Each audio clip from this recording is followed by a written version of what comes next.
এদিকে তাকাও।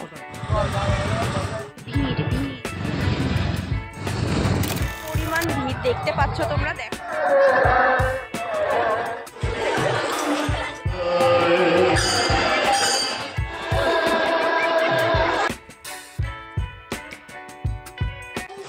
High guys, good evening and once second welcome back to my channel Bhargavi's lifestyle. আমার চ্যানেলে তোমাদের সবাইকে আরও একবার অনেক অনেক স্বাগত।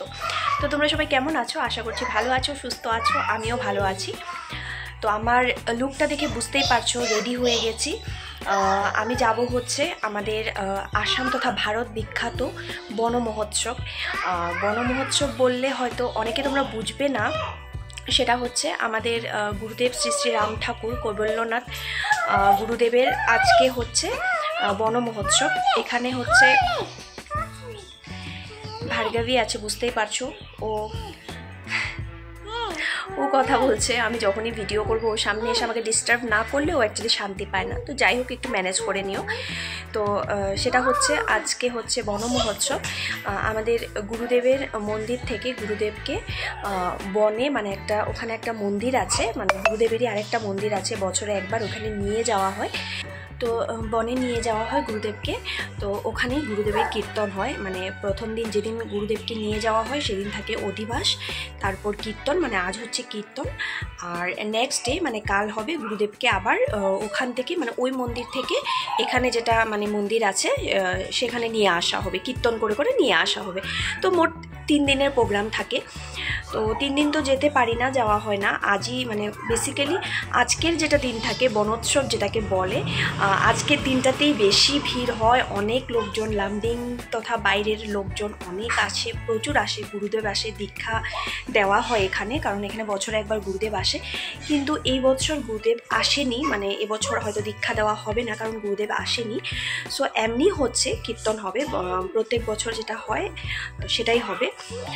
তো রেডি হয়ে গেছি।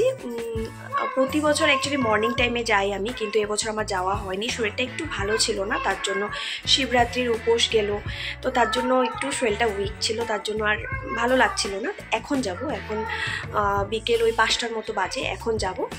আর ভার্গবীকেও রেডি করিয়ে দিয়েছি। আমি যেহেতু মায়ের বাড়িতে আছি, তো মা বলছে যাবে না, লিটনের সাথে যাব, লিটন আসবে। আমাদেরকে বলছে রেডি হওয়ার জন্য। আমরা তো রেডি হয়ে গিয়েছি, লিটনকে ফোন করেছি, ও আসবে, ও আসার পরেই বেরোবো। আর আমি একটা নর্মালি কুর্তা পরেছি, কুর্তার সঙ্গে প্লাজো পরেছি, এবং হেয়ারটা দেখতে পাচ্ছ একটা একদম উপরে বান করেছি। তার কারণটা হচ্ছে যেখানে যাব প্রচুর ধুলো, প্রচুর ধুলোর জন্য আমি এরকমভাবে বান করে নিয়েছি। কারণ হেয়ারটা যদি ছেড়ে যাই বা অন্য কোনো হেয়ার স্টাইল করতে যাই, ধুলোর জন্য হেয়ারটা পুরো মানে খারাপ হয়ে যাবে, বলার মতো না। কারণ আমি আগে গিয়েছি যেহেতু আমি জানি, তার জন্য এরকম বান করে নিয়েছি, তাতে আর কোনো প্রবলেম হবে না। তো এরকমই একটা বান করেছি, আর একটা এরকম করে নিয়েছে একটা ইয়ারিং। তো আমার আজকের লুকটা কেমন লাগছে অবশ্যই কমেন্ট করে জানাতে একদম ভুলো না। এবং যারা এই মুহূর্তে আমার ভিডিওটা প্রথমবার বা ফার্স্ট টাইম দেখছো, তারা অবশ্যই আমার চ্যানেলটাকে সাবস্ক্রাইব করে দিও। তো চলো তোমাদেরকেও একটু দেখাই আমাদের এখানের বন মহোৎসবটা কেমন হয়, কী টাইপের, মানে কীরকম হয়। তোমরা তো দেখোনি, যারা দেখেছো এসেছো ওরা তো জানবে। বাট যারা আমার পরিবারের আছো, সাবস্ক্রাইবার কথাটা বলতে একটু আমার ভালো লাগে না, যারা আমার পরিবারের মেম্বার আছো ওদেরকে আমি দেখাবো, যারা দেখোনি আসুনি ওদেরকেই দেখানোর জন্য বেসিক্যালি ভিডিওটা করা। তো চলো তোমরা সঙ্গে থাকো, আর পুরো ভিডিওটা স্কিপ না করে কন্টিনিউ করো। আই হোপ কি তোমাদের আজকের পুরো ব্লগটা দেখতে অনেক অনেক অনেক ভালো লাগবে। তো চলো, লেটস স্টার্ট দ্য ভিডিও। চলো লিটন চলে এসছে।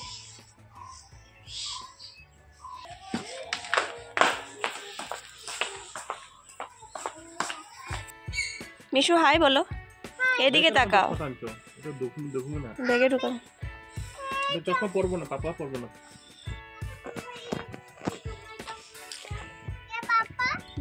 ওকে।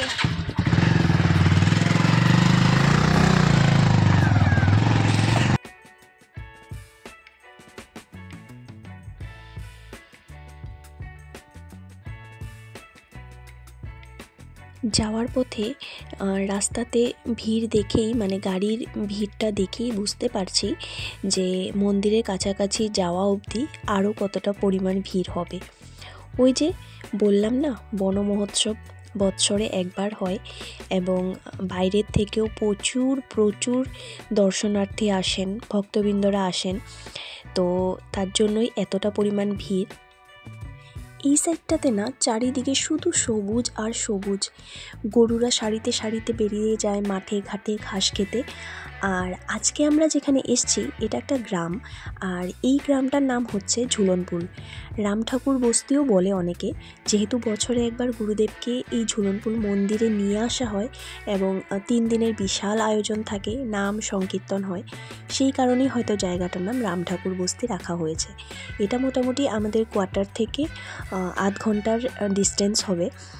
এখানে একটা নদীও আছে, নদীটার নাম ঝুলনপুল নদী বলে বা সামথিং কিছু হবে, আমি ঠিক জানি না। বছরে একবারই আসা হয় আমার এখানে, তাও আবার এই উৎসবে, যেটা কিনা আমাদের আসাম বিখ্যাত বনমহোৎসব।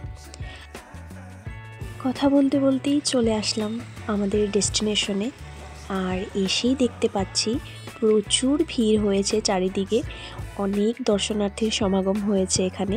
কি পরিমাণ ভিড় দেখতে পাচ্ছ তোমরা, দেখো।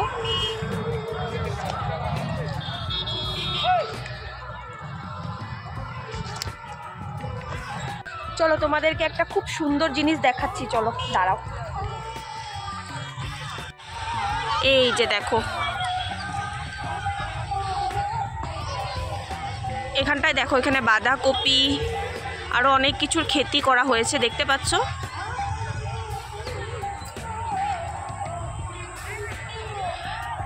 আর লোকজনের ভিড় দেখো, কি পরিমাণ ভিড়। ওই যে দেখো ভার্গবী আর লিটন ওইখানটা দাঁড়িয়ে আছে, চলো আমিও যাই।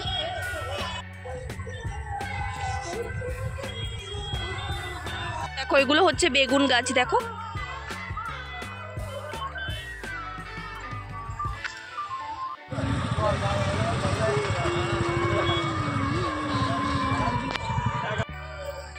আমাদের গাড়িটা ওই দিকে রেখেছি অনেকটা দূরে, আর অনেকটা হেঁটে যাচ্ছি, এতটা জাম লেগে গেছে, কি পরিমাণ ভিড় কি বলবো, তার জন্য হেঁটে যাচ্ছি। আর আমার ব্যাক সাইডের ভিউটা দেখো কি সুন্দর।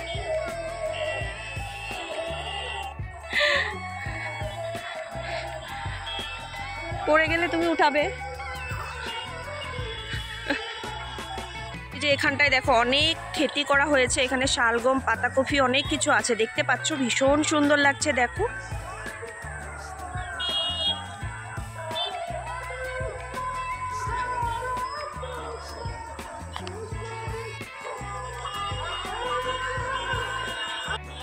আর এই দিকটাতে দেখো এখানে শিম গাছ লাগানো হয়েছে, তোমরা দেখতে পাচ্ছ কিনা জানি না। এই যে দেখো শিম, অনেক শিম ধরেছে, দেখতে পাচ্ছ।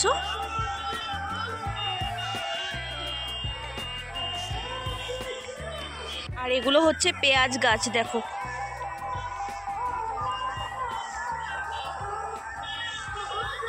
গাঁদা ফুল এগুলো দেখো।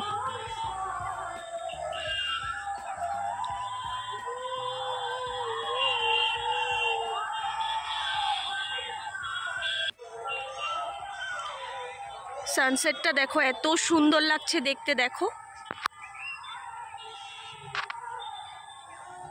ধীরে ধীরে যতটাই ভিতরে প্রবেশ করছি, মানে মন্দিরের কাছাকাছি যাচ্ছি, ততটাই লোকজনের ভিড়টা বাড়ছে।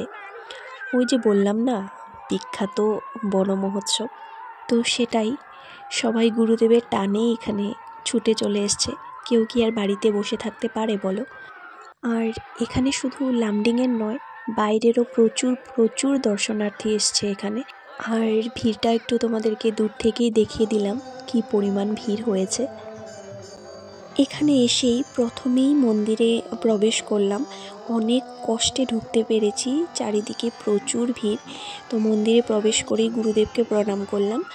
আর তারপর এখানটায় দেখো মাঝখানে নাম সংকীর্তন চলছে, আর চারিপাশে ভক্তবৃন্দের সমাগম। চারিদিকে এত ভক্তরা, প্রচুর ভক্তরা এসছে, আর মাঝখানে নাম সংকীর্তন চলছে।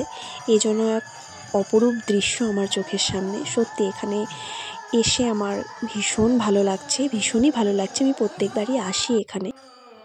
এবার দেখো আমি পেছনে চলে এসেছি তোমাদেরকে একটু ভালো করে দেখানোর জন্য যে ভক্তদের ভিড় দেখতে পাচ্ছ তো, কত কত ভক্তরা এসছে। এখানকার ভক্তরা তো আছেই, তাছাড়াও বাইরেরও প্রচুর ভক্তরা আছে এখানে। তো খুবই ভালো লাগছে সত্যি, মানে আসতে পেরে খুবই ভালো লাগছে। আর আমি তোমাদেরকে এটা দেখানোর জন্যই আবারও পেছন দিকে এসে ক্যামেরাবন্দি করলাম একটু, যে এখানে কত কত দর্শনার্থী আছে, কত ভক্তরা আছে এখানে, সেটাই দেখানোর জন্য আরও একবার পেছন দিকে এসে আমি একটু ক্যামেরাবন্দি করলাম।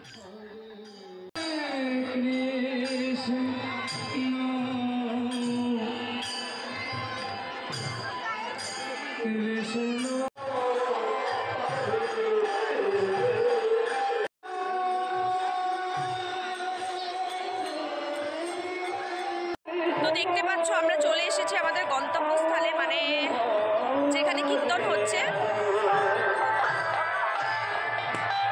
কি পরিমাণে ভিড় তোমরা দেখতে পাচ্ছ, দেখো এত ভিড়, এত লোকজন।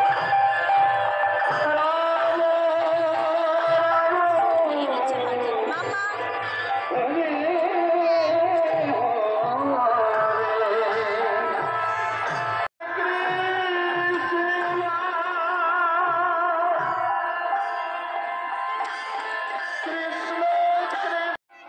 তো এবার ফাইনালি চলে এসেছে বন মহোৎসবের ফেমাস খিচুড়ি ভোগ, যেটা কি না এই প্রসাদ খাওয়ার জন্যই অনেকেই এখানে আসে। আর তার মধ্যে কিন্তু আমিও বাদ যাই না, আমিও আছি এখানে। দেখতেই পাচ্ছ আমি অলরেডি খিচুড়ি ভোগ খাওয়া স্টার্ট করে দিয়েছি, এবং এই সাইডটাতে যাদেরকে দেখতে পাচ্ছ সবাই কিন্তু ভোগ খাচ্ছে, কেউ বসে কেউ দাঁড়িয়ে। অনেকেই কিন্তু বাড়ি থেকে ডিশ, চামচ সব কিছু নিয়ে আসে এই ভোগ খাওয়ার জন্য। তার কারণটা হচ্ছে যেহেতু প্রসাদটা গরম থাকে এবং পাতাতে দেওয়া হয়, তো হাতে নিয়ে খেতে অনেকটাই অসুবিধা হয়ে যায়। তার জন্য বাড়ি থেকে অনেকেই ডিশ, চামচ সব কিছু নিয়ে আসে। তো যাই হোক, আমাদের ভোগ খাওয়া হয়ে গেছে। তারপর চলে আসলাম একটু মেলার সাইডে। এদিকটায় একটা মেলা বসছে, তোমরা দেখো। প্রতি বছরই বসে মেলা, বন মহোৎসবে একটা খুব সুন্দর মেলা বসে। আর এদিকে আছে বাচ্চাদের নানান রকম দোলনা। তার মধ্যে ভার্গবী তো মিস যায় না, তোমরা জানো ভার্গবী চলে এসছে। মেলায় এসে ভার্গবী রাইডসে চড়বে না, এটাও আবার হয় নাকি? তোমরা যারা আমার ভিডিও রেগুলার দেখো ওরা তো জানবেই যে ভার্গবী মেলায় এসে রাইডসে চড়বে না, এটা কখনোই হতে পারে না। তো ওর গাড়ি অলরেডি স্টার্ট দিয়ে দিয়েছে, মানে ও গাড়ি চালানো স্টার্ট করে দিয়েছে। তো তোমরা এনজয় করো, ভার্গবীকে দেখো। ভার্গবী কিন্তু আজকে ভীষণ এনজয় করছে, আর করবে নাই বা কেন? পড়াশোনা, স্কুল, রোজ একঘেয়েমি লাইফ লিড করতে কার ভালো লাগে বলো? সবারই একটু আধটু ইচ্ছা করে যে এইসব কিছুর বাইরেও একটু কোথাও ঘুরতে যাই, একটু মজা করি, একটু খেলাধুলা, অ্যাক্টিভিটি এসব কিছু করি। আর ওরা তো এখনও বাচ্চা, ওদের তো এসব কিছু ইচ্ছা করবেই। পড়াশোনা কী জিনিস এখনও হয়তো ভালো করে বোঝে না। আমরা এখনকার প্যারেন্টসরা অনেক ছোট ছোট বাচ্চাদেরকে অনেকটাই পড়ার প্রেশার দিয়ে ফেলি, অনেকটাই চাপ দিয়ে ফেলি। তো কিছু করার নেই, কারণ আমরা সময়ের সাথেই তাল মিলিয়ে চলি। তো তার বাইরেও যদি ওদেরকে মাঝে মধ্যে একটু আধটু এভাবে ঘোরানো যায়, একটু ওদেরকে খেলতে দেওয়া যায়, একটু ওরা এনজয় করে, তো ওদের মাইন্ডটা একটু ফ্রেশ থাকে এবং আবারও পড়াশোনা করার জন্য অনেকটাই প্রিপেয়ার হয়ে যায়। যাই হোক, অনেক বেশি বকবক করে ফেলছি। আর এবারে এখানটায় চলে আসলাম ভার্গবীর জন্য একটা বেলুন নেওয়ার জন্য, এই টেডি বিয়ার বেলুনগুলো। তো এখান থেকে একটা ভার্গবীর জন্য বেলুন নিয়ে নিলাম। প্রত্যেক দিনই নতুন নতুন সদস্য আমার ফ্যামিলিতে যোগ হচ্ছে, তোমাদেরকে জানাই মন থেকে অনেক অনেক থ্যাঙ্কস। আর যারা আমার ভিডিও প্রতিদিন দেখছো অথচ লাইক করো না, তাদেরকে বলবো যদি আমার ভিডিও ভালো লেগে থাকে তাহলে অবশ্যই একটা লাইক করে দিও। আর যদি ভিডিওটি অনেক বেশি ভালো লেগে থাকে তাহলে চ্যানেলটিকে সাবস্ক্রাইব করে আমার পাশে থাকতে পারো। আর বেল আইকনটি অবশ্যই অন করে রেখো, তাতে করে আমি যখনই আমার চ্যানেলে নতুন কোনো ভিডিও আপলোড করব সবার আগে নোটিফিকেশনটি তোমাদের ফোনে চলে আসবে। তো চলো গাইস, আজকের ভিডিওটা আমি এখানেই এন্ড করছি। খুব তাড়াতাড়ি দেখা হচ্ছে তোমাদের সাথে আমার নেক্সট ভিডিওতে। ততক্ষণের জন্য তোমরা সবাই খুব ভালো থেকো, সুস্থ থেকো এবং অবশ্যই সাবধানে থেকো। আর হ্যাঁ, অলওয়েজ আমাকে মনে রেখো। টাটা।